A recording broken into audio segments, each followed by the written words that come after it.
Assalamualaikum warahmatullahi taala wabarakatuh, dan salam sejahtera kepada tuan-tuan yang menonton. Jadi nama saya Raziuddin bin Fajaruddin, dan hari ini saya akan mengongsikan buku sedikit ilmu dan refleksi terhadap buku yang saya baca yang bertajuk Alan Carr's Easy Way to Stop Smoking. Jadi penulis ini ialah Alan Carr, dan beliau ni salah seorang konsultan yang famous disebabkan kaedah dan pendekatan beliau terhadap cara berhenti merokok yang lain daripada yang lain. Saya pilih tajuk ini kerana dalam masyarakat kita, isu merokok adalah satu isu yang sangat rapat, sangat dekat. Jadi sama ada dalam keluarga, tempat kerja dan masyarakat.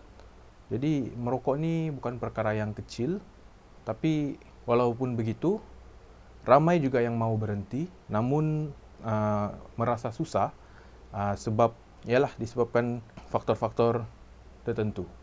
Jadi dalam perkongsian ini, saya akan kongsi kenapa saya pilih buku ini, apa isi yang menarik, pengejaran dan refleksi pribadi, serta galakan untuk sama-sama kita membaca buku ini. Sebab saya pilih buku ini kerana majoriti orang yang merokok sebenarnya diorang cuba untuk berhenti. Diorang memang mau berhenti, tapi susah. Satu kerana sebab diorang takut mau berhenti. Sebabnya bila diorang berhenti, diorang akan jadi bertambah stres. Lepas tu kalau diorang berhenti, diorang rasa hidup tu tidak lagi boleh di-enjoy seperti yang waktu ketika mereka merokok. Lepas tu bila merokok ni kononnya dia menenangkan fikiran supaya orang boleh berfikir. Jadi itu antara dia punya sebab lah. Lepas tu orang takut juga ialah hidup ni kurang seronok lah.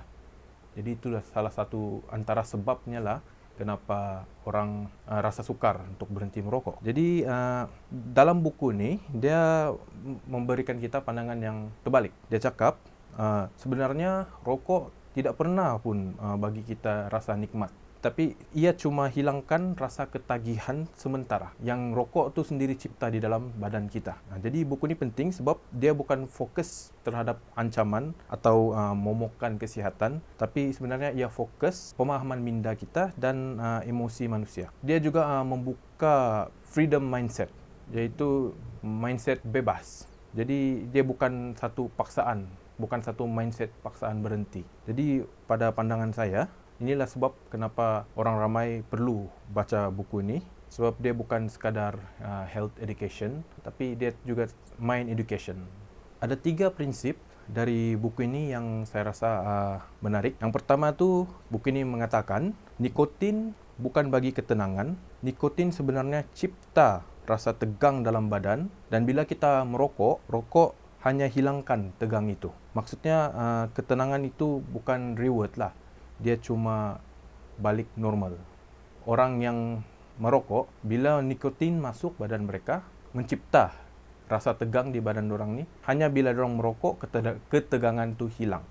Lepas tu yang kedua, ketakutan adalah punca terbesar kenapa orang tidak mau berhenti. Jadi orang bukan susah berhenti sebab nikotin kuat, tapi orang susah berhenti sebab takut hidup jadi kurang seronok tanpa rokok. Jadi K berkata di sini, remove the fear and you remove the addiction.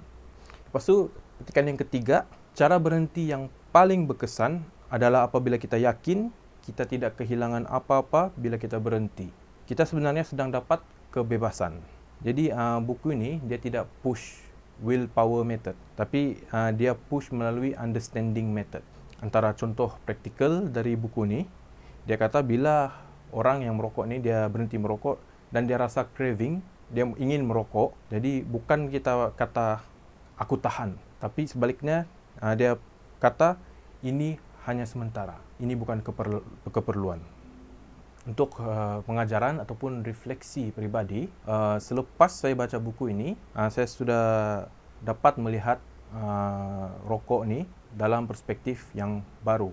Saya dapat lihat bahawa berhenti itu bukan bermaksud kita tu hilang sesuatu, tetapi sebenarnya kita kembali kepada keadaan yang normal, keadaan yang sedia kala. Kita lepaskan sesuatu yang selama ini sebenarnya menipu mindset kita ataupun menipu minda kita. Jadi refleksi spiritual, ilmu Kita berhenti karena kita faham, bukan karena kita takut. Khidmat.